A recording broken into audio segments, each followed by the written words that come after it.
چاہتی ہے۔ ماں دھاڑے مار مار روتی ہے، اے میرے لال یہ کیا ہو گیا؟ کس دشمن کی نظر تجھے کھا گئی؟ اے میری آنکھ کی ٹھنڈک، میں تجھے کہاں ڈھونڈوں گی؟ کہہ رہی ہیں اے میری ماں، اے میری جنت، کاش میں تیرے آنسوؤں کو اپنے دامن میں جذب کر سکتا، تیری ممتا کی تسکین کے لیے تیرے پاس آ سکتا۔ اے غمزدہ ماں، تیری حالت زار دیکھ کر میرا دل خون کے آنسو روتا ہے۔ اچھا ماں، خدا حافظ۔ قدیم یروشلم پر شام کا دھندلکا پھیل چکا ہے۔ سورج کمان کی صورت ابھر کر سمندر میں جہاں زمین و آسمان ملے ہوئے نظر آتے ہیں ڈوب گیا ہے۔ کرارے فلک پر شفق کی لالی پھوٹ کر ملگجی اندھیروں میں گم ہوا چاہتی ہے۔ آج یروشلم پر خلاف معمول اداسی چھائی ہوئی ہے۔ ادھر گھروں کی مشعلیں لوگوں کو نیل کی وادی میں دھکیل کر بجھا چاہتی ہیں۔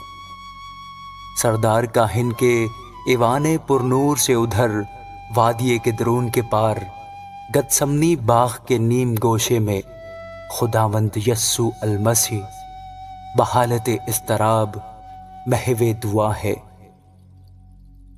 وہ شاخ سے ٹوٹے ہوئے پتے کی طرح بے قرار اور باغ کی سرد ہوا کے باوجود پسینے میں شرابور ہے۔ یسوع چند لمحے دعا میں گزار کر اپنے شاگردوں کے پاس آتا ہے اور انہیں سوتا ہوا پا کر واپس لوٹ جاتا ہے۔ وہ دوبارہ نہایت دلسوزی کے ساتھ اپنے باپ سے ہم کلام ہوتا ہے۔